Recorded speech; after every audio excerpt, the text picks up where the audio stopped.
भुंगेरे जे आहे ते सायंकाळी 6:30च्या नंतर जे आहे ते आपल्याला आपल्या या लिंबाच्या किंवा बोरीच्या किंवा बाबळीच्या किंवा आपण हे जे काही शेंगा असतो ना शेवग्याच्या त्या झाडावर तुम्हाला ते दिसतील अशा प्रकारचे भुंगेरे. तर ह्या सांगितलेले जे झाड आहेत ना त्या ठिकाणी प्रकाश सापळे तुम्ही तयार करा. प्रकाश सापळा कसा तयार करायचा, 3 काठ्या लावा, त्याला आपले जुने जे 100चे 60चा बल्ब होता का पिवळ्या रंगाचा, तो बल्ब तिथं लावा आणि खाली मोठा टब घेऊन 50 लिटरचा पाण्याचा टब घेऊन त्याच्यात 50 ते 100 मिली जे आहे ते क्लोरोपायरिफॉस टाका. त्यानं काय होणार आहे, ते भुंगेरे जे आहे ते मिलनात तिकडं आले मिलनाला त्या प्रकाश म्हणजे त्या बल्बाकडे आकर्षित होते आणि त्याला धडकून त्या टबात पडते आणि ते मरून जाते. त्याच्यामुळे माझी जी काय आपल्या शेतात अंडी घालणार आहे ना ती घालणार नाही आणि ऑटोमॅटिक शेती जी आहे ती नियंत्रण आपण करू शकतो. इथं ह्याच आमचे कांबळे साहेब आहेत ह्या दोघांपासून म्हणजे ह्यांचं मिलन झालं, हिची मादी जी आहे ते एका टायमाला 60 अंडी दिसते. आणि हिची अडचण काय आहे बरं का, दिसणाऱ्या आळ्या आपल्याला लगेच लक्षात येतात, पण हिचा प्रॉब्लेम असा होतोय घटीमटीमध्ये म्हणजे तुमचं सोयाबीन उगवून येतंय सगळं होतंय आणि फुलाच्या अवस्थेमध्ये एकदा ह्या सगळ्या आळ्यांनी एक लाईनच धरतात, लाईनची लाईन सोयाबीनची, आणि सगळ्या मुळ्या खात घेतात, तुमचे सगळे झाडं सुकून जातात आणि त्या टायमाला ती मुळी सगळी त्यानं खाल्ली असल्यामुळे वरून काही तुम्ही काही सोनं जरी फवारलं काय होईल त्या सोयाबीनला काही येत नाही, आपलं आर्थिक नुकसान होतंय. दुसरा विषय लांबची गोष्ट नाही, तुमच्या जिथलीच गोष्ट आहे पलीकडच्या गावातली.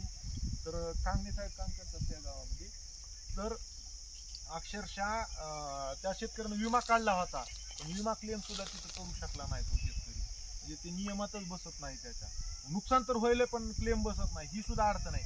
म्हणून ही काय आपल्या डोळ्याला दिसणारी कीड नाही आहे, प्रादुर्भाव व्हायला नाही व्हायला लवकर लक्षात येत नाही, आपलं नुकसान तर 100% ठरलेलं आहे.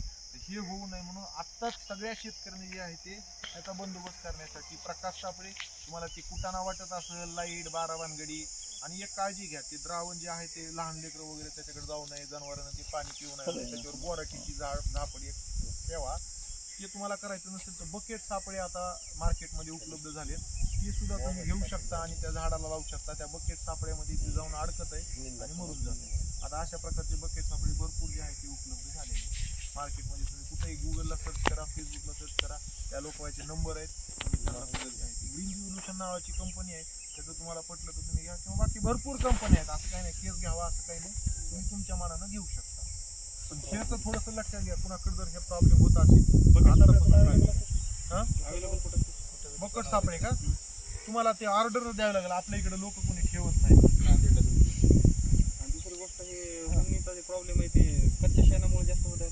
कच्च्या शेणामुळे म्हणण्यापेक्षा हुमणीमुळे काय होत आहे शेणखत जास्त आहे नाही, म्हणजे असं चुकीचं पण हे होणार. तुम्ही म्हणता ते पण काही गोष्टी त्याच्यात तथ्य आहे. मुळात हे कसं असतं बरं का, नाही मुळात हुमणीचा आउटब्रेक ह्या मागच्या 7-8-10 वर्षातच व्हायला, ह्याच्या आधी होता का? मला वाटतं जुने माणसं होत होता का हुमणीचा आधी नव्हता होत. काय होतं जास्त करून झाडाखाली जास्त झाडाखाली सावलीला होत्या का, सावलीला जास्त लिंबाचं झाड त्याच्याखाली. मी झाड जे सांगितले त्याचं कारण त्याच्यामुळे ते बरोबर आहे. ते मिलनाला त्यांचा जे काही ठरलेली झाड आहेत ना त्या झाडावरच ते मिलनाला येतात, त्याच्यामुळे ते एका झाडाखाली तर तुम्ही जे बघता आपण म्हणलं तर किती एक सापळा भरपूर झाड, एक सापळा भरपूर, एका झाडाला एक सापळा भरपूर पडलीमध्ये मरून जातो. हा मरून जाईल. हो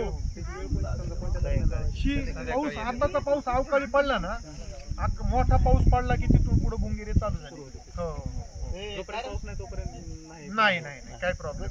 अजून एक विषय चक्री भुंगा, हो त्याचा अटॅक हा बऱ्यापैकी जास्त वाढला. बरोबर आहे. चक्री भुंग्याला एक करा तुम्ही. चक्री भुंग्याचा आउटब्रेक नाही आहे आपल्याकडे. चक्री भुंग्याचा आउटब्रेक हा जुलै ऑगस्टच्या पुढून चालू होते बरं का, फुलामध्ये असताना.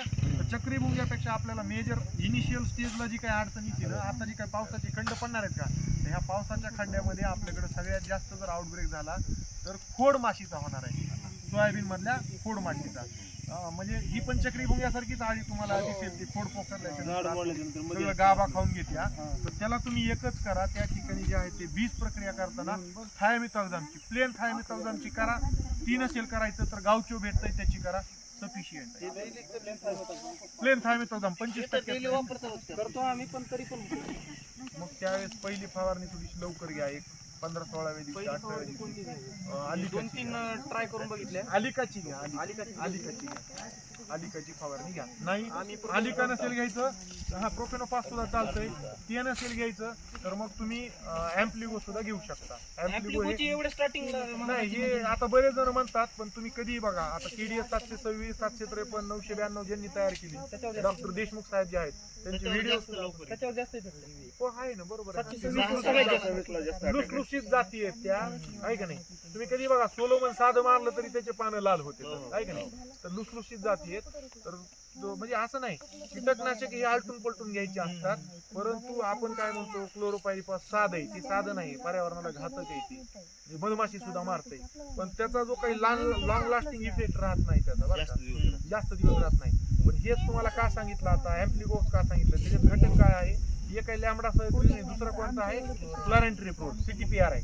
ते CTPR काय करतं माहितीये का, ते पूर्ण झाडाला विषारी बनवतं आणि त्याच्यामुळे जे आहे ते त्या आळीच्या पॅरालिसिस होऊन म्हणजे मेंदूवर त्याला इकडून त्याला खायचं कळत नाही, त्याच्यामुळे ती मरून जाते. त्याच्यामुळे स्टार्टिंगला जी काही शिफारस आपण करतो त्याचं कारण ते आहे, लॉंग लास्टिंग साठी काम करतं ना ते.